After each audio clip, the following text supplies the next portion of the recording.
Bismillah. Assalamualaikum warahmatullahi wabarakatuh. Alhamdulillah. Wassalatu wassalamu ala rasulillah. Segala puji dan puja kehadirat Allah subhanahu wa ta'ala, juga salawat dan taslim kepada Nabi besar Muhammad sallallahu alaihi wa ala alihi wa sahbihi wasallam. Seperti biasa, bila Allah subhanahu wa ta'ala mudahkan, kita akan melanjutkan bedah buku agar doa dikabulkan. Sebab-sebab terkabulkan dan tertolaknya doa berdasarkan Al-Quran dan juga As-Sunnah. Itu ditulis oleh Dr. Sa'id bin Ali bin Wahab Al-Qahtani. Dan kita masih di pasal keempat, adab-adab berdoa, tempat-tempat dan waktu-waktu dikabulkannya doa. Dan pembahasan pertamanya adalah adab-adab doa. Kita sudah membahas masalah memulai dengan Alhamdulillah dan membaca salawat kepada Nabi SAW. Itu adab doa yang pertama. Itu dari halaman 49 sampai 50. Kita sudah membahas juga adab yang kedua, berdoa di kala senang dan juga susah.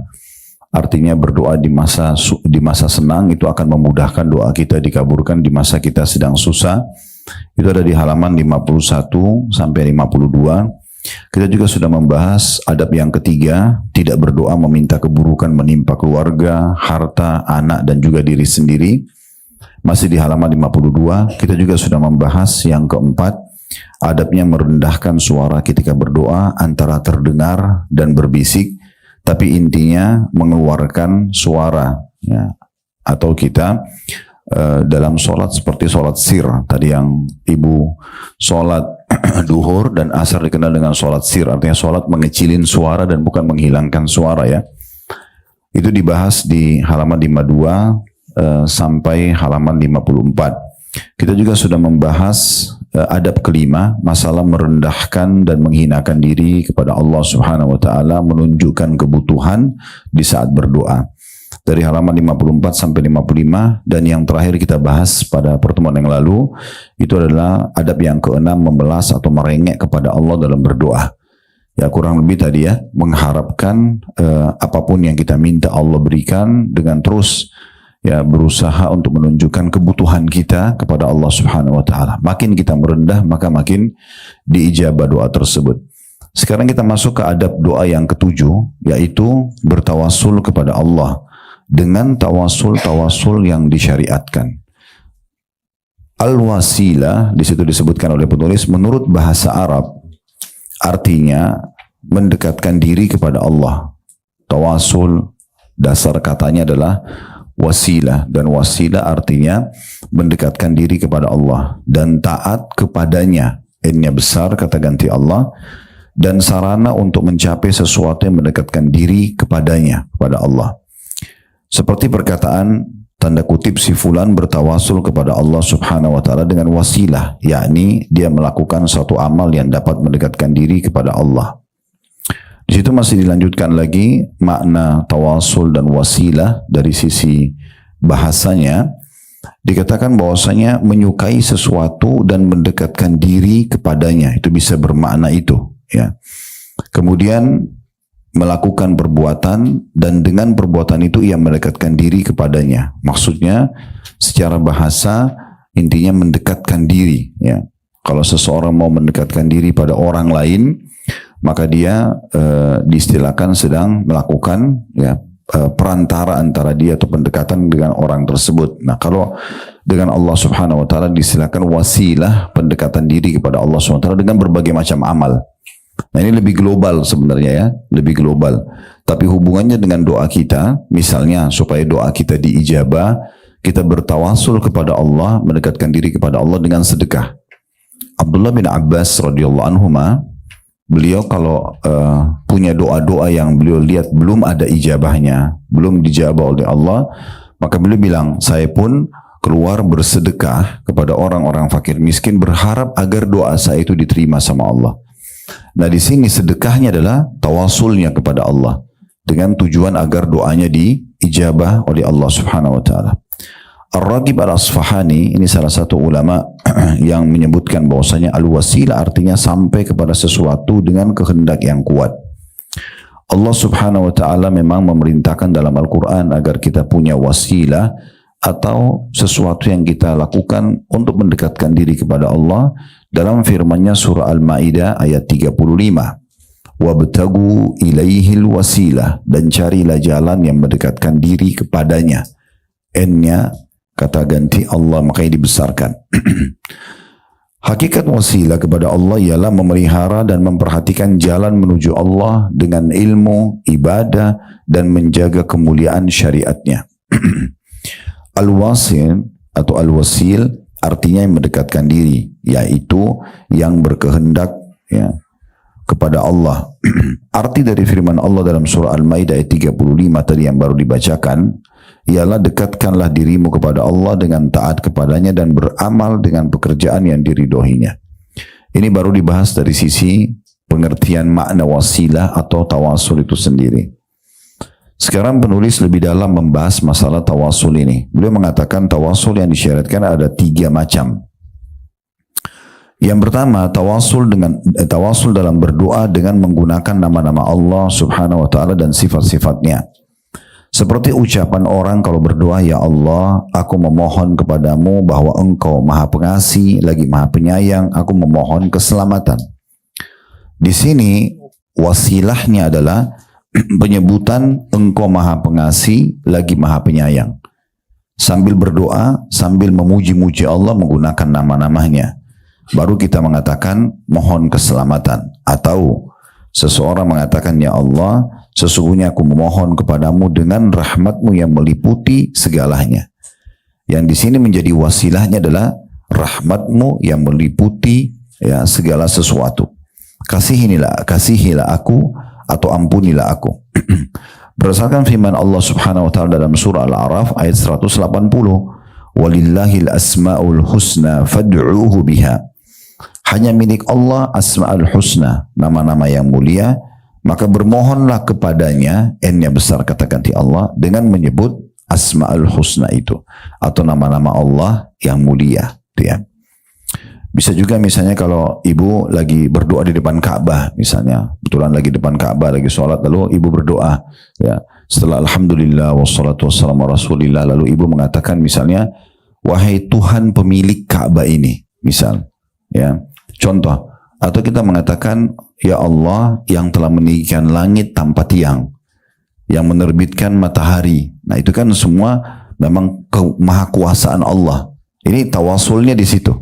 Kita memuji-muji Allah dengan tambahan agar doa kita lebih diijabah. Seperti itulah. Dan di antara doa Nabi Sulaiman alaihissalam dalam Al-Quran adalah apa yang disebutkan dalam firman Allah di dalam surah An-Naml ayat 19. Dia mengatakan, Rabbi auzi'ni an ashkura ni'mataka allati an'amta alayya wa ala walidayya wa an a'mala salihan tardah wa adkhilni bi rahmatika fi ibadika salihin wa adkhilni bi rahmatika fi ibadika salihin.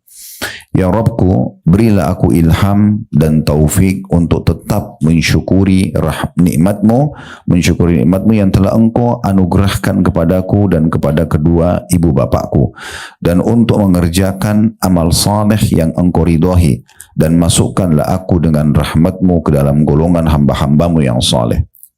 Sekarang ibu coba renungi doa Nabi Sulaiman. Sebenarnya Nabi Sulaiman bisa saja kan mengatakan, ya Allah rahmati aku, ya Allah ya kasihani aku, kan bisa saja begitu. Atau ya Allah mudahkan aku menjadi hambamu yang bersyukur. Tetapi di sini Nabi Sulaiman alaihissalam lebih dalam lagi coba menekankan kalau dia ingin menunjukkan dia butuh sama Allah. Lalu dia mengatakan, ya Allah ya Tuhanku, berilah aku ilham agar aku bisa atau mudahkan aku untuk bisa mensyukuri nikmat yang Kau berikan kepada aku dan kedua orang tuaku. Dia bahkan membawa kedua orang tuanya, Nabi Daud alaihissalam dan istrinya yang merupakan ibu tentu Nabi Sulaiman. Seakan-akan Nabi Sulaiman ingin mengatakan, ya Allah, sungguh nikmatmu sangat melimpah pada aku dan kedua orang tuaku, dan karena itu nikmat semua sudah ada, mudahkan aku bisa mensyukurinya. Nah ini sebenarnya masuk dalam tawasulnya, itu ya. Bagaimana Nabi Sulaiman alaihissalam lebih ingin mendekatkan diri kepada Allah Subhanahu wa taala dengan puji-pujian tambahan. Ini menggunakan nama-nama dan sifat-sifat Allah Subhanahu wa taala. Karena memang sifat Allah adalah salah satunya syakur, ya, yang tahu menilai kebaikan, ya, disilakan dengan syakur. Nah, itu salah satu sifatnya. Dan dari Abdullah bin Buraidah, dari bapaknya, yang mengatakan bahwa Rasulullah SAW mendengar seorang laki-laki berdoa, Allahumma inni as'aluka bi anni ashhadu annaka antallahu la ilaha illa anta al-ahadus samad alladhi lam yalid wa lam yulad wa lam yakul lahu kufuwan ahad. Artinya, Nabi SAW pernah mendengar seorang sahabat sebelum berdoa, sebelum sampaikan hajatnya, dia bilang ini, ya Allah, sesungguhnya aku memohon kepadamu.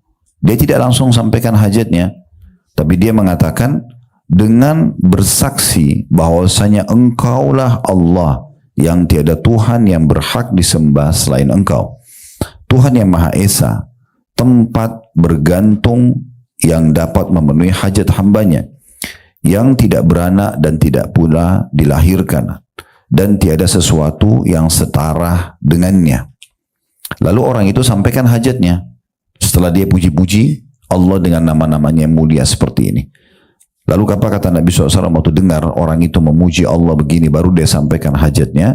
Walladhi nafsi biyadi laqad sa'ala Allah bismihil a'zam alladhi idha du'iya bihi ajab wa idha su'ila bihi a'za.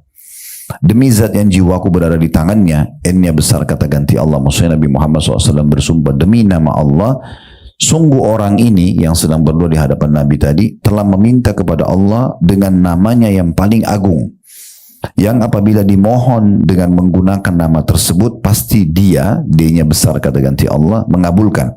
Dan apabila diminta dengan nama itu, pasti dia memberi. Jadi ini diantara salah satu sebab diijabahnya doa. Kalau ibu bisa hafal bagus sekali ya. Jadi setiap mau berdoa, ibu mengatakan Allahumma inni as'aluka bi anni ashhadu annaka Allahu annaka antallahu la ilaha illa anta al-ahadus samad alladzi lam yalid wa lam yulad wa lam yakul lahu kufuwan ahad. Baru ibu sampaikan hajatnya gitu ya. Tetap ibu mulai dengan pujian yang pernah kita bahas di adab yang pertama, minimal bilang alhamdulillah wassalatu wassalamu ala rasulillah. Nah, boleh langsung sampaikan hajat karena sudah ada pujian Allah. Tapi mau lebih dahsyat, lebih mudah diterima doanya, tawasul dengan nama-nama mulianya Allah. Nah, diantaranya yang sahabat ucapkan ini. Jadi kita setelah puji Allah, setelah baca salawat, sebelum mulai doa pun kita puji pujian. Kalau masih ingat pernah saya sampaikan, misal ibu bangun sholat tahajud, ibu mau berdoa nih, ibu sudah bilang alhamdulillah wassalatu wassalamu ala rasulillah. Tapi untuk lebih menenangkan hati, menambah iman dalam hati kita kepada Allah, lebih yakin lagi dengan doa yang kita ucapkan kalau kita sedang berbicara dengan Sang Pencipta alam semesta ini, kita mengatakan misalnya, ya Allah yang telah memudahkan aku ini untuk bangun di malam ini, misal yang memudahkan aku mengangkat tanganku mendirikan sholat ini, menggerakkan hatiku untuk mau berdoa, yang memudahkan lisanku mengucapkan kata-kata ini. Misal kita memuji-muji Allah semuanya, dan kita pastikan itu memang adalah Allah yang menyebabkan, karena memang semua dengan izin Allah Subhanahu wa taala. Ibu terus mengungkapkan misalnya apa saja yang telah mengaruniakan saya suami si fulan, anak-anak saya ini, yang telah memberikan saya rumah ini, yang telah memberikan, ibu sebut nikmat-nikmat yang Allah berikan. Nah, itu lebih menguatkan akan diterima doa karena kita membuat pengikraran nikmat Allah pada diri kita. Ini namanya tawasul dengan nama-nama dan sifat-sifat Allah gitu ya. Jadi kita mengingat kembali nikmat-nikmat Allah yang begitu banyak, lalu kita sebutkan, kemudian baru kita sampaikan hajat. Kadang-kadang Nabi Muhammad SAW itu berdoa, memuji Allah dengan cukup panjang, ujungnya terakhirnya cuma minta agar diampuni dosanya. Karena memang puji-pujian ini ternyata yang akan mendongkrak supaya lebih segera diterima doa tersebut. Nah, ini namanya tawasul. Ini contohnya. Jadi di halaman 58 di hadis tadi Buraidah, Abdullah bin Buraidah itu ditandain baik-baik dan ibu hafal ini. Karena ini Nabi SAW menjamin, mengatakan, bahkan Nabi bersumpah, demi zat yang jiwaku dalam genggamannya, orang ini sudah menyebutkan nama Allah yang sangat agung, yang ini ada dua hal didapatkannya, yang kalau ya dia memohon, berdoa ataupun meminta, dua-duanya pasti akan dikasih. Misalnya dia minta tolong akan dikasih, atau dia punya hajat akan dipenuhi, dijamin oleh Nabi Sallallahu Alaihi Wasallam.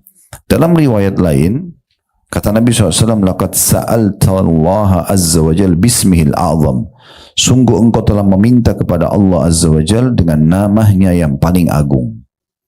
Ya, di sini kalau kita rincikan doa itu ya, Allahumma inni as'aluka, ya Allah ku mohon kepadamu, lalu dia masuk ke pujian yang pertama, potongan pertama ini, bi anni asyhadu annaka antallahu la ilaha illa ant. Bahwasanya aku bersaksi engkau adalah Allah, tiada Tuhan yang berhak disembah kecuali engkau. Ini pengikraran tauhid. Artinya aku tidak akan mohon kepada Tuhan-Tuhan lain, aku tidak yakin Tuhan lain, hanya engkau saja semata. Ini asas daripada dakwah semua nabi-nabi ya ini, tauhid.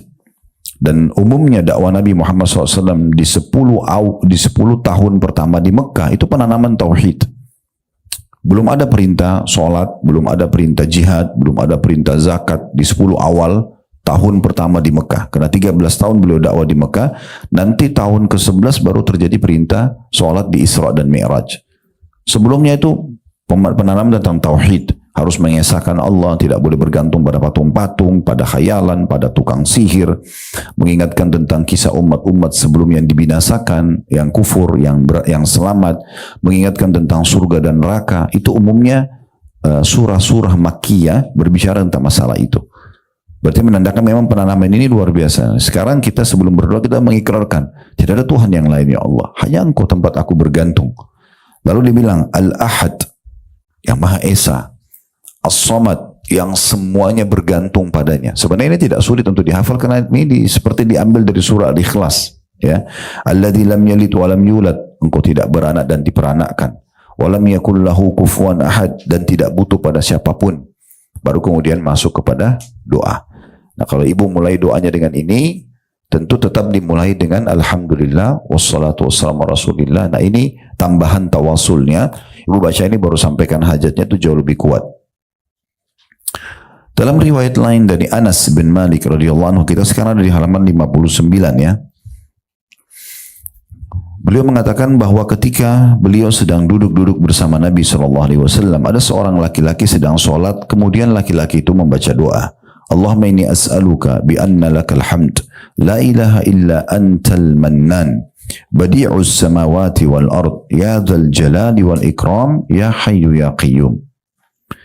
Artinya, orang itu pada saat mau berdoa mengatakan, ya Allah, Allahumma, itu kalau ibu tutup mimnya, ya, kalau kita hilangkan mimnya, Allahumma itu Allah itu ya, mim itu tambahan.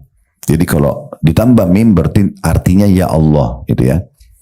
Allahumma ya Allah, inni as'aluka, aku memohon kepadamu. Tapi sebelum dilanjut ke hajatnya, dia mengatakan, bi anna lakal hamd. Semua itu aku lakukan karena bagimulah segala pujian. La ilaha illa antal mannan. Tiada Tuhan yang berhak disembah melainkan engkau, wahai Tuhan yang maha pemberi. Al-Mannan, yang maha pemberi. Maknanya Al-Mannan adalah Tuhan yang tidak pernah berhenti memberi nikmat pada hambanya walaupun hamba itu bermaksiat. Kalau Allah subhanahu wa ta'ala mau menahan nikmatnya, seluruh nikmat kepada orang yang maksiat, maka mungkin orang-orang kafir tidak akan bisa makan dan minum. Orang-orang di maksiat tidak akan bisa melanjutkan hidupnya, tidak ada peluang untuk bertaubat dan seterusnya. Ya. Jadi Allah punya sifat Al-Mannan, kita sebut wahai Zat yang maha pemberi. Artinya kalau orang yang melanggar saja engkau berikan, apalagi aku coba mendekatkan diri. Nah, seperti itu maknanya ya. Badi'us samawati wal ard. Tuhan yang menciptakan dengan indah dan sempurna langit dan bumi. Badi' itu dalam bahasa Arab adalah orang yang mengerjakan satu perbuatan dan menyempurnakannya. Sehingga semua orang yang suka lihat. Nah, kita mengakui bahwasanya Allah itu menciptakan langit dan bumi ini dengan sangat sempurna dan indah. Ya dzal jalali wal ikram, wahai Tuhan yang mempunyai kebesaran dan juga kemuliaan. Ya hayyu ya qayyum, wahai Zat yang maha hidup dan terus menerus ya mengurusi makhluknya. Ini puji-pujian semua. Orang itu setelah sebutkan puji-pujian ini selepas sholat, waktu dia mau berdoa, lalu dia sampaikan hajatnya. Nabi SAW menimpali itu. Maka Nabi mengatakan, laqad sa'alallaha bismihil a'zam alladhi idza du'iya bihi ajab wa idza su'ila bihi a'ta. Sungguh ia telah meminta kepada Allah dengan namanya yang paling agung, dan apabila dimohon dengan menggunakan nama tersebut pasti dia mengabulkan, dan apabila diminta dengan nama itu pasti dia memberi. Riwayat ini tentu ada footnote di bawah ya, diriwayatkan oleh Imam Ahmad dan riwayat sebelumnya diriwayatkan oleh Abu Daud. Dua riwayat ini sebenarnya intinya adalah bagaimana kita memperbanyak puji-pujian kepada Allah Subhanahu wa taala, mengakui tentang kemahaesaannya, kemahabesarannya. Ya, mungkin ibu mau bahas tentang masalah menyebutkan tentang satu-satunya raja, pemilik dan penguasa alam semesta, misal. Itu semua bisa kita masukkan dalam puji-pujian doa kita dan segala macam puji-pujian yang pantas untuk Sang Pencipta Allah Subhanahu wa taala. Kemudian juga ada riwayat yang selanjutnya di akhir sekali paragraf di halaman 59 dari Mihjan bin Adra radhiyallahu anhu bahwa Rasulullah SAW pernah masuk ke dalam masjid. Ketika itu Rasulullah SAW mendapati seorang laki-laki hampir menyelesaikan sholatnya, yaitu sedang dalam tasyahud akhir. Laki-laki itu membaca doa, Allahumma inni as'aluka ya Allah al-wahidul ahadus samadul ladhi lam yalid wa lam yulad wa lam yakul lahu kufuwan ahad an takfirli dhunubi innaka antal ghafurur rahim. Allahumma ya Allah, inni as'aluka, aku memohon kepadamu. Nah, di situ berhenti tuh. Pas baru mau bilang mohon, berhenti. Masuk dulu pujian, baru masuk nanti permintaan. Mulai dia mengatakan, ya Allahul wahidu al-ahadus samad. Ya Allah yang Maha Esa, Tuhan yang Maha Tunggal, tempat bergantung semua makhluk, dalam kurung yang dapat memenuhi hajat hambanya, yang tidak beranak, alladzi lam yalid walam yulad, tidak juga diperanak, walam yakul lahu kufuwan ahad, dan tidak ada sesuatu yang setara dengannya. Baru dia masuk antakfirli dhunubi, agar engkau membersihkan dan memaafkan dosa-dosaku. Innaka antal ghafurur rahim, sesungguhnya engkau adalah zat yang maha pengampun lagi maha penyayang. Nabi SAW lalu mengatakan, qad ghufira lahu, qad ghufira lahu, qad ghufira lahu. Sungguh benar-benar orang ini telah diampuni, sungguh dia benar-benar telah diampuni, sungguh dia benar-benar telah diampuni. Hadis riwayat Ahmad dan juga Abu Daud, dan hadis ini adalah hadis yang sahih. Di sini kita bisa lihat bagaimana Nabi SAW memberikan dukungan sepenuhnya pada orang-orang yang sering memuji Allah. Bu, ada satu poin agak sensitif sedikit yang butuh keseriusan dalam memahaminya.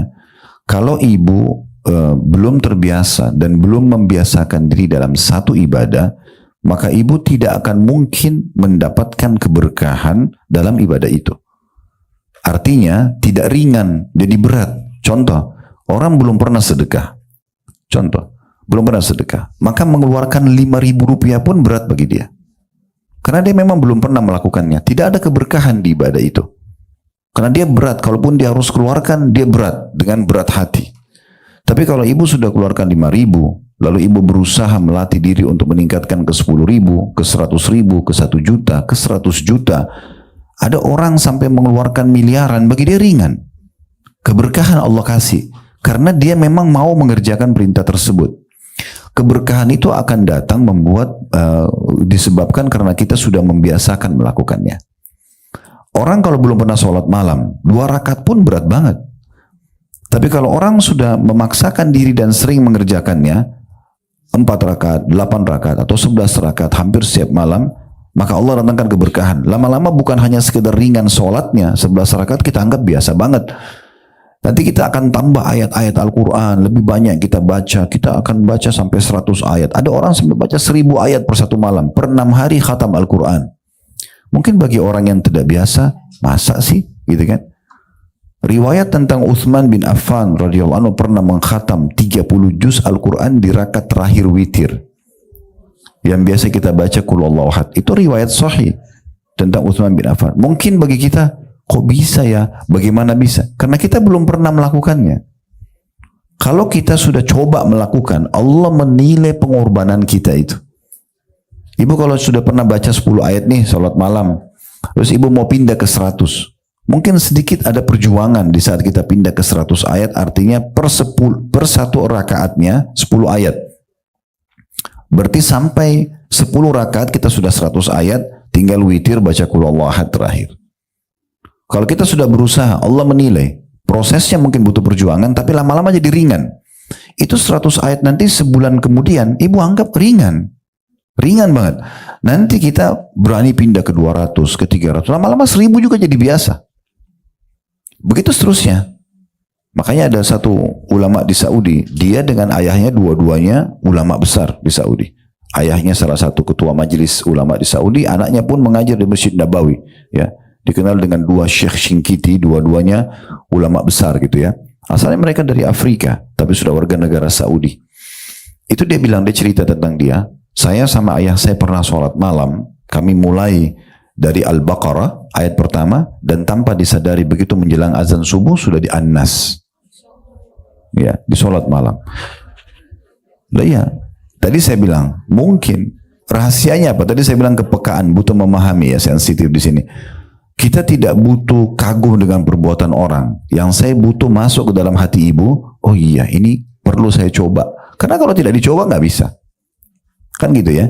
Nah, sama contoh berdoa. Ibu nggak biasa berdoa. Ibu berdoa hanya kalau dibutuhkan. Misal pada saat lagi sakit, lagi ada masalah, baru ibu berdoa. Maka ibu bingung mau ucapin doa apa lagi ya gitu. Tapi kalau ibu sudah biasa berdoa, ibu rasa itu kebutuhannya ibu. Sudah sering kita sampaikan dari awal bahas doa, bab doa ini.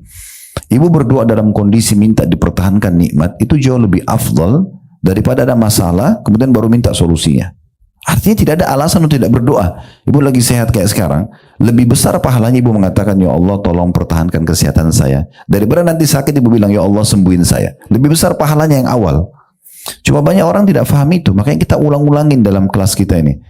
Bu berdoa, hai muslimin berdoa. Justru di saat kita lagi senggang, itu kalau kita berdoa, disempit nanti kita malah dimudahkan. Itu sudah masuk dalam salah satu adabnya. Tadi sudah kita ulangi lagi review poinnya ya.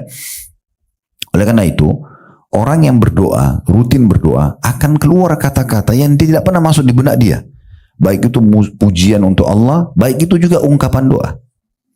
Saya pernah di musim haji, seringkali ada kesempatan saya panggil jemaah, ayo kita berdoa. Saya doakan dalam bahasa Indonesia. Habis berdoa, saya balik ke belakang, banyak banget yang nangis, terus langsung bilang sama saya, Ustaz, kok kata-kata doa itu belum pernah kami terfikir ya? Saya cuma jawab, karena Bapak nggak pernah berdoa. Bapak berdoa itu kapan mau saja. Coba rutinkan doa itu sebagai satu kebutuhan. Bapak lagi naik mobil nih. Saya sudah bilang kemarin, coba ingat kembali ya. Setiap momentum apapun di depan mata kita bisa jadi doa. Kita lewat sebuah masjid megah, ya kan? Daripada cuma lewat, oh masjidnya bagus ya. Apa manfaatnya?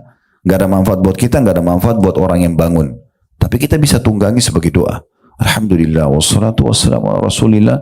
Ya Allah, kalau engkau berikan aku kesempatan seperti pembangun masjid ini, aku akan lakukan yang sama. Bukan mustahil Allah kasih pahalanya. Karena istiqlal nggak mungkin kita kembali ke tahun itu, baru kita hidup bersama dengan orang-orang yang di masa itu yang membangunnya. Kita nggak punya kesempatan. Apa cuma dibanggakan sebagai simbol Jakarta atau Indonesia? Sayang banget itu. Kita bisa berdoa. Saya sudah sampaikan dalilnya. Kan begitu, kata Nabi SAW, manusia 4 golongan. Masih ingat ya? Yang pertama yang Allah berikan apa? Ilmu dan harta. Dia udah pintar agama, dia kaya raya, dia habiskan semua di jalan Allah. Bangun masjid, rumah anak yatim, sedekah, jihad, dan seterusnya. Orang yang kedua, orang ini cuma dikasih ilmu. Dia tahu teori tapi nggak punya harta. Cuma dia tulus dalam hatinya mengatakan, ya Allah, andai saja engkau memberikan aku kesempatan seperti fulan, seperti golongan yang pertama yang bangun masjid, rumah anak yatim, jihad, segala macam, saya akan buat yang sama. Dia tulus dalam hatinya. Betul-betul kalau Allah kasih, dia akan lakukan. Maka kata Nabi SAW, fahuma fi ajri sawa. Maka mereka dua-duanya sama pahalanya. Nah, kita kan bisa tunggangin hadits ini kan. Daripada cuma puji masjidnya orang, puji pesantren orang, puji baktinya orang sama orang tuanya. Sampai saya kasih masukan tuh hari, ibu dan bapak kalau hanya puji masjid haram bagus ya. Oh banyak banget orang yang tawaf, jutaan orang, 24 jam gak pernah berhenti tawaf, gak pernah sa'i. Apa yang ibu dapat apa pujian itu? Apa yang didapat oleh Raja Saudi yang perbaiki masjid? Gak ada. Ibu bisa tunggangi doa, ya Allah kalau engkau berikan aku kesempatan seperti kerajaan Saudi, orang-orang ini yang Allah berikan. Itu kan Allah pilih mereka untuk mengurus masjid kan. Bukti Allah buat mereka berkuasa. Ya Allah kalau engkau berikan kesempatan, aku akan buat yang sama. Bukan mustahil pahala kita sama. Berarti semua kebaikan depan mata kita bisa kita jadikan sebagai doa. Di mobil, di mall, di restoran, semua bisa jadi doa. Begitu itu kalau kebaikan orang. Kalau keburukan pun bisa kita jadikan doa. Berlindung agar jangan menimpa kita. Ada orang tabrakan, ada orang cacat, ada orang buat kriminal, tersebar aibnya di seluruh Indonesia misalnya. Kita bisa jadi doa. Alhamdulillah, wassalatu wassalamu ala Rasulillah. Ya Allah, selamatkan aku dan keluarga aku dari apa yang kau ujikan pada orang ini. Kan jadi doa. Kesalahan dan kekurangan orang pun jadi doa. Nah, kalau kita sudah rutinkan ini, percaya sama saya Bapak Ibu sekalian, itu dari lisan kita nanti keluar banyak tutur kata yang tidak terlintas di benak kita sebelumnya. Untuk kita mohon kepada Allah kasih keberkahan. Tapi rutinkan dulu, kerjakan dulu ini. Jangan kapan saya ada waktu, tapi saya harus ada waktu. Jangan kapan saya mau, tapi memang harus mau. Menganggap doa itu bagian daripada kehidupan kita. Harus begitu, sehingga selalu berjalan doa itu di mana saja kita berada. Ya seperti itulah. Yang kita sayangkan kadang-kadang syaitan menggoda doa yang sudah rutin aja. Masuk kamar mandi nggak dibaca, keluar kamar mandi nggak dibaca, masuk masjid nggak dibaca, keluar masjid nggak dibaca, bangun tidur, mau tidur, yang sudah rutin aja nggak dibaca. Apalagi kalau mau masuk ke doa hajat yang dia mau minta, ini tambah jauh. Nah makanya kita harus rutinkan semua. Dan saya berharap kelas kita belajar seperti ini Bu, bukan hanya sekedar datang, oh ya tadi materinya bagus ya, oh tadi begini dan begitu. Nggak penting, bagi saya nggak penting, bagi Ibu nggak penting. Tapi apa yang Ibu dapat, Ibu amalkan, itu yang penting. Sekali pertemuan ilmu itu mahal banget. 1 jam itu sudah sangat mahal. Di masa dulu para ulama kita, itu datang ke satu alim mendengarkan satu hadis saja. Itu sudah sangat mahal bagi mereka. Dicatat, dihafal, diamalkan, disebarkan. Itu satu. Kadang-kadang cuma butuh 2-3 menit bertemu. Bagaimana kalau duduk sejam, 2 jam, mendengarkan banyak tausiah. Sekarang di masa ini, handphone kita sudah jadi perpustakaan berjalan. Ibu mau dengar tentang potongan ceramah apa ada. Uduk, sholat, keutamaan haji, umroh, sedekah, bakti orang tua. Banyak banget, taubat, semua ada. Tinggal mau atau tidak. Ambil potongan, download. Di Instagram kami banyak sekali yang 1 menit. Tinggal ambil, download gratis, share ke grup. Mungkin ada orang taubat karena itu, mungkin ada orang sholat karena itu, mungkin ada orang jadi tinggalkan durhaka sama orang tua jadi bakti karena itu, kita nggak tahu. Susahnya apa gitu, tinggal ambil download. Cuma ada orang kadang-kadang, oh ya ini Instagramnya Ustadz Fulannya, selesai. Apa manfaatnya? Manfaat buat Anda itu apa? Ambil sesuatu manfaat yang menambah amal soleh kita. Nah itu penting untuk difahami ya. Jadi tidak mungkin muncul keberkahan dalam sebuah ibadah tanpa kita memulainya dan terus prosesnya itu, kalau perlu tadi saya pernah bilang itu dimaksakan. Paksakan diri untuk lebih baik dan upgrade diri kita kepada yang lebih luas lagi dari ibadah-ibadah sebelumnya. Nah itu di poin yang pertama ini. Kemudian penutupannya masih di jenis tawasul yang pertama menggunakan nama-nama dan sifat Allah. Dalil terakhir di halaman 60 adalah riwayat Sa'ad radhiyallahu anhu. Beliau berkata Rasulullah SAW bersabda, da'watu zinnuni idda'a wa huwa fi batnil hut. La ilaha illa anta subhanaka inni kuntu minadh dhalimin. Fa innahu lam yad'u biha rajulun muslimun fi syai'in qattun illa istajaba Allahu lahu. Nabi SAW mengatakan, ingatlah doanya Zinnun, julukannya ya Nabi Yunus alaihissalam. Ketika ia berdoa di dalam perut ikan, waktu Allah hukum dia, karena dia meninggalkan lokasi dakwanya, ditelan oleh ikan paus, kisah yang masyhur. Bagaimana caranya dia sampai keluar dari perut ikan? Nah, itu karena dia membaca ini, La ilaha illa anta subhanaka inni kuntu minadh dhalimin. Tidak Tuhan yang berhak disembah melainkan Engkau, Maha Suci Engkau, sesungguhnya aku termasuk orang-orang yang menganiaya diriku sendiri. Kata Nabi SAW, sungguhnya tidaklah seorang muslim berdoa dengan doa tersebut untuk memohon sesuatu, melainkan pasti Allah akan mengabulkannya. Artinya, ibu mulai dulu setelah Alhamdulillah, wassalatu wassalamu ala Rasulillah. Lalu ibu mulai, La ilaha illa anta subhanaka inni kuntu minadh dhalimin. Sekali, 2 kali, 3 kali, baru bilang, Ya Allah maafkan aku, sembuhkan penyakitku, mudahkan urusanku. Ini dijamin oleh Nabi SAW. Tidak ada seseorang muslim yang memulai doanya dengan doa Zannun atau Nabi Yunus ini, kecuali akan diijabah. Kecuali akan diijabah gitu ya. Di sini banyak sekali pelajaran yang bisa kita ambil. Luqman Al-Hakim yang Allah sebutkan namanya surah Luqman dalam Al-Quran, ini kan orang soleh. Saking solehnya sampai Allah kekalkan nama surah Al-Quran namanya dia. Dia pernah mewasiatkan kepada anaknya begini, dia mengatakan, wahai anakku, sesungguhnya Allah telah menyiapkan fasilitas di mana doa-doa hambanya akan diterima, diijabah. Kayak kita sudah tahu antara azan dan iqamah sepertiga malam, kalau hujan turun, lagi puasa, lagi musafir, kan banyak waktu-waktu mustajab doa. Maka di saat itu datang padamu, kamu dapat kesempatan, perbanyaklah beristighfar kepada Allah. Dia bukan bilang sama anaknya, minta rezeki, minta ini dan itu. Perbanyak istighfar. Kenapa dia suruh istighfar? Karena istighfar ini, atau memohon ampun, nah ini kan Nabi Yunus, dia buat salah. Kesalahan beliau apa? Karena beliau akad antara Allah dengan para nabi-nabi, itu nabi-nabinya nggak boleh tinggalin lokasi dakwah sampai Allah izinkan. Walaupun sampai dibunuh. Contoh Nabi Yahya dibunuh oleh kaumnya. Tapi memang karena Allah nggak izinkan tinggalkan lokasi dakwah, ya sudah, dia mati syahid gitu kan. Nabi Ibrahim alaihissalam waktu pindah dari Babilonia menuju ke Palestina setelah Namrud dibunuh oleh Allah Subhanahu wa taala dengan seekor nyamuk atau lalat gitu ya. Itu Allah yang izinkan Nabi Ibrahim untuk pindah ke Palestina, baru beliau pindah. Kalau tidak, beliau tetap di situ. Contohnya. Nah, Nabi Yunus ini kebetulan datang dari luar Nainawa. Nainawa nama kota yang beliau diperintahkan untuk berdakwah, dan beliau bukan penduduk asli situ. Mereka semua sembah berhala lah, macam-macam takhayul, yakin Tuhan-Tuhan itu bintang-bintang, mereka dewa-dewa, seperti umumnya orang-orang banyak syirik kepada Allah SWT atau bahkan kufur kepada Allah. Dia datang, dia dakwah, mereka nggak mau dengar. Umum dakwah biasa ada pro kontra, ya.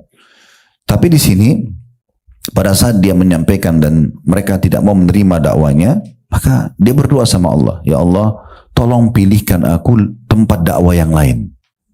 Jangan ini orang keras kepala semua nih, nggak mau dengar. Tapi Allah nggak jawab. Karena memang tugasnya dia berdakwah itu untuk luruskan orang-orang itu. Ya jangan bosan. Sehari ini belum dengar, besok belum dengar, lusa. Pokoknya sampai ada yang menerima gitu. Tapi Nabi Yunus alaihissalam terus berdoa, belum ada jawaban. Dia ambil inisiatif sendiri. Udah kalau gitu saya cari lokasi dakwah sendiri aja, gitu kan. Keluar. Sebelum dia tinggalkan negeri Nainawa, dia mengatakan pada masyarakat sana, hati-hati, saya ini utusan Allah. Kalau kalian nolak dan saya pergi, ini bisa saja hukuman Allah datang. Bisa datang azab. Itu terjadi pada umat-umat sebelumnya. Mereka nolak dakwah, akhirnya dihukum oleh Allah SWT. Mereka tetap nggak mau hiraukan, Nabi Yunus pergi. Dua-duanya salah nih. Yang salah Nabi Yunus karena tinggalkan lokasi dakwah sebelum Allah izinkan. Kaumnya menolak beriman, gitu kan? Dua-duanya dalam kondisi salah. Dua-duanya dihukum sama Allah. Nabi Yunus pergi, mau cari lokasi, sampai dapat satu kapal, dia naik ke atas kapal itu. Sebagian orang ada yang kenal dia di situ. Wah, ini Yunus, Nabi Allah yang dikirim ke Nainawa. Karena di waktu itu, Bu, nabi-nabi itu diutus ke kaumnya masing-masing. Ke kaumnya masing-masing. Jadi satu-satunya nabi yang diutus untuk alam semesta cuma Nabi Muhammad SAW. Nabi-nabi sebelum beliau masing-masing. Ada nabi di negeri sana, di negeri sini juga nabi. Jadi beda lokasi, tapi nabinya juga berbeda gitu. Cuma dakwanya sama, dakwah tauhid. Intinya ada yang kenal beliau. Lalu kemudian dengan hikmah Allah, kapal itu dihantam dengan ombak yang keras. Sehingga pada saat mereka sudah ketakutan, maka kaptennya mengatakan ini harus ada barang yang dibuang. Buang semua barang-barang. Supaya kapalnya jadi ringan. Tetap belum bisa. Hikmah Allah SWT. Harus ada manusia yang dilempar. Mereka undi nama. Setiap undi nama pasti namanya Nabi Yunus yang keluar. Sebagian orang mengatakan di situ, jangan dia karena dia Nabi Allah gitu. Kalau ada nama seseorang di antara kita selain dia, lempar saja ke laut. Diulang lagi 2 kali, 3 kali, tetap nama Nabi Yunus. Akhirnya Nabi Yunus menyadari kesalahannya. Beliau pun mengatakan kemungkinan inilah hukuman Allah kepada saya karena saya meninggalkan Nainawa. Maka dia pun berdiri di pinggir kapal, begitu dia loncat, Allah datangkan ikan menelan dia. Itu kejadian yang sangat masyhur gitu ya, kisah Nabi Yunus. Nah, di dalam perut ikan paus ini, Allah menggambarkan dalam Al-Quran, kalau dia bukan termasuk orang yang banyak berzikir kepada Allah, maksudnya menyebutkan ini, pengakuan pengikraran dosanya, maka dia akan tinggal di perut ikan itu sampai hari kiamat. Allah akan panjangkan umurnya, Allah panjangkan umur ikan sampai hari kiamat. Jadi di kiamat baru mati. Tapi karena dia ucapkan itu terus, la ilaha illa anta subhanaka inni kuntu minadh dhalimin, dia akuin kesalahannya. Dia gak minta, ya Allah keluarin saya dari perut ikan ini, ya Allah kembalikan. Dia tidak minta itu lagi. Dia akuin saja kesalahannya. Saya salah ya Allah, saya maafkan saya salah. Itu aja terus. Karena permohonan maaf ini, maka yang terjadi, kita kalau istighfar dan mohon ampun, kita akan dapat 2 hal. Yang pertama adalah diselamatkan dari hukuman yang menimpa kita karena dosa itu. Kan kita kalau buat maksiat itu dosa, itu kan sama dengan siap konsekuensi hukumannya karena pelanggaran. Berarti diangkat itu, tidak jadi dihukum atau lagi hukum diberhentikan. Kemudian yang kedua, fasilitas yang tertahan karena dosa itu akan dikembalikan. Ya mirip orang kalau melakukan pelanggaran di perusahaan misalnya, kemudian perusahaan datang memutihkan kesalahannya karena dia ya sudah mohon maaf misalnya, diputihkan. Kalau diputihkan artinya apa? Tidak ada hukuman dan dia bisa kembali kerja, kan gitu. Nah seperti itulah kurang lebih gambaran orang kalau beristighfar dan bertaubat. Makanya Luqman Hakim mengatakan kepada anaknya, kalau kau tak dapat waktu mustajab, sebenarnya nggak usah banyak-banyak minta apa-apa, mohon ampun aja sama Allah. Maka kalau ada akibat dari dosa yang pernah kamu lakukan akan diangkat, kamu tidak akan dihukum dan fasilitasmu akan dikasih. Selesai. Sebenarnya begitu kurang lebih gambarannya. Itu luar biasa hikmahnya. Ya. Ini mungkin yang kita bisa ambil dari hadis ini. Ada sebuah kisah saya ingin berbagi, tiba-tiba terlintas kisah tentang Taus.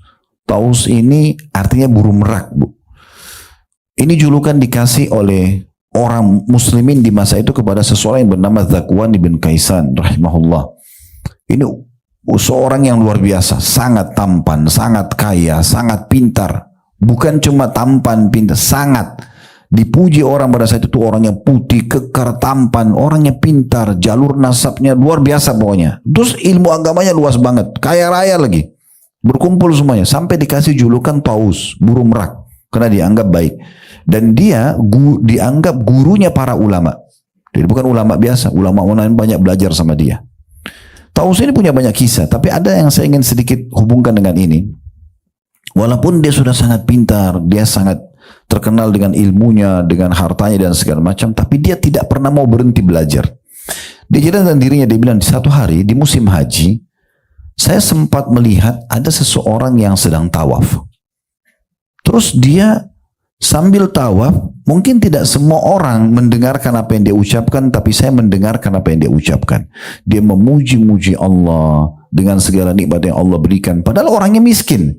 Tapi seakan-akan nikmat Allah itu besar sekali sama dia. Puji-pujian, ya Allah yang telah memberikan aku ini, yang telah memberikan aku itu. Pujian yang banyak banget. Kata tahu saya belum pernah dengar ada pujian kepada Allah sedahsyat ini gitu. Lalu saya saking menikmatinya puji-pujian itu, saya ingin dekat terus sama orang itu.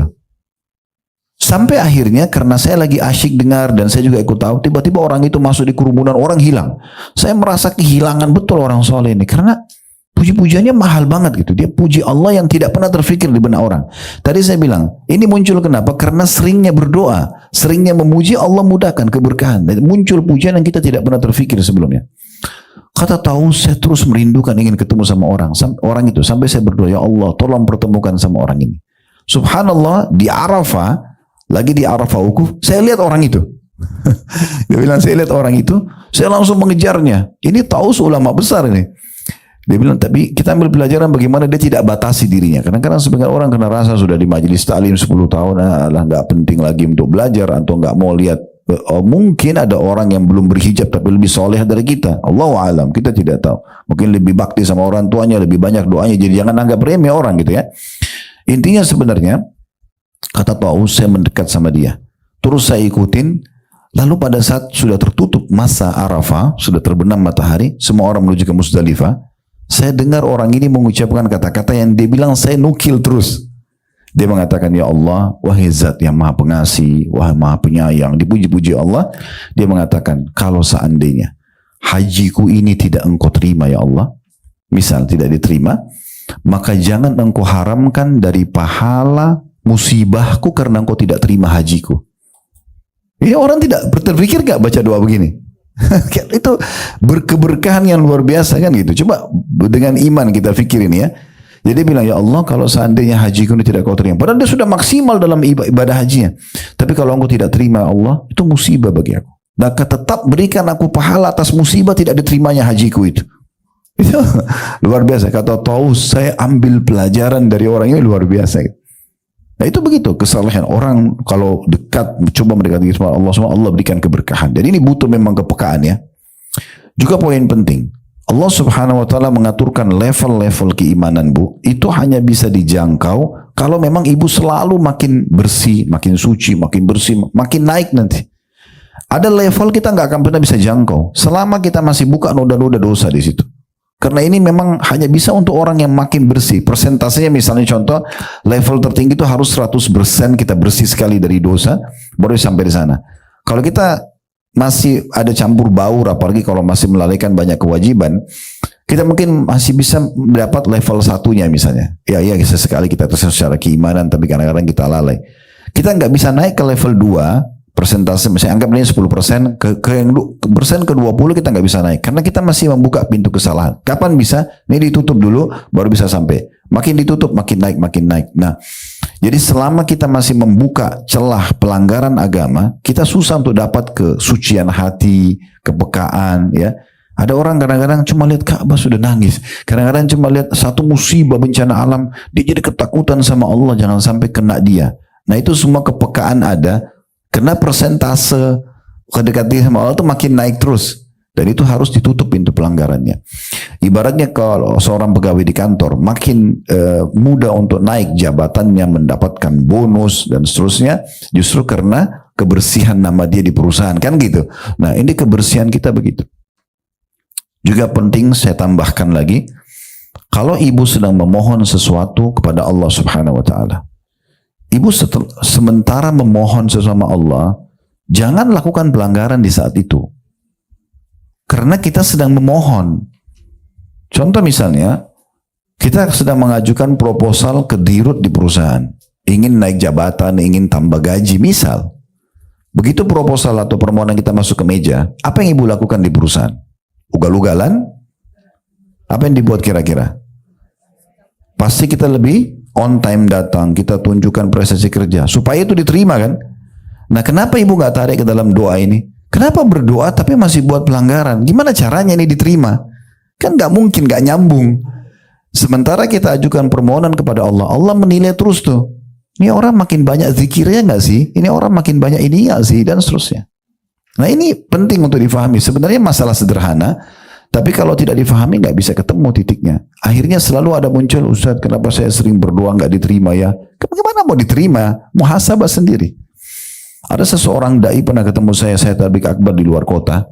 Ustaz saya pengen begini, kenapa Allah belum kasih? Ini sama-sama dai ngomong tuh. Terus saya langsung tanya dia, karena saya tahu dia dai, dia faham. Baik, saya tanya dulu. Bagaimana? Saya tidak tanya ibadah wajibnya, saya tanya bagaimana ibadah sunnah antum? Dia terdiam. Saya tanya, puasa Senin Kamis sudah lancar belum? Belum Ustaz. Bagaimana sholat sunnah rawatib, sholat duha, sholat malam? Ini sudah terjaga betul nggak on time? Belum Ustaz. Tiap hari nggak antum berhubungan sama orang tua sebagai bentuk bakti? Minimal memasukkan kegembiraan, memenuhi kebutuhan? Enggak. Antum pernah jenguk orang sakit nggak dalam satu pekan? Belum. Antum ini semuanya belum. Gimana caranya antum ini berharap dikasih sama Allah? Ini dia belum memberi. Kotak amal aja lewat masih kasih 2.000 rupiah. Mintanya sama Allah kesehatan, keturunan, keselamatan 2.000, 5.000. Gimana caranya? Jadi orang yang melihat dengan penilaian manusia, dia akan lihat pengorbanannya kepada Allah terlalu besar. Misalnya kalau sholat, saya yang penting sudah store kewajiban. Saya bantu orang miskin ini berarti saya sudah menyumbang di jalan Allah. Seakan-akan dia berkorban untuk Allah. Allah nggak butuh, itu buat ibu. Sedekah sholat itu buat kita. Allah nggak butuh itu. Makanya dalam hadis qudsi Allah berfirman, kata Nabi SAW dalam hadis Bukhari, hai hamba-hambaku kata Allah, amal-amal yang aku perintahkan sebenarnya untuk kalian. Yang aku akan kembalikan pada kalian. Kalau kita faham ini, sholat kita akan lebih khusyuk karena kita tahu itu kita butuh. Dari takbiratul ihram sampai salam, ibu butuh pahalanya. Setiap gerakan, setiap bacaan ada pahalanya. Kan sayang. Kan gitu. Begitu juga dengan kita sedekah. Nggak usah lihat siapa yang terima. Nggak penting siapa yang terima. Yang penting kita sudah mendapatkan kesempatan memberi.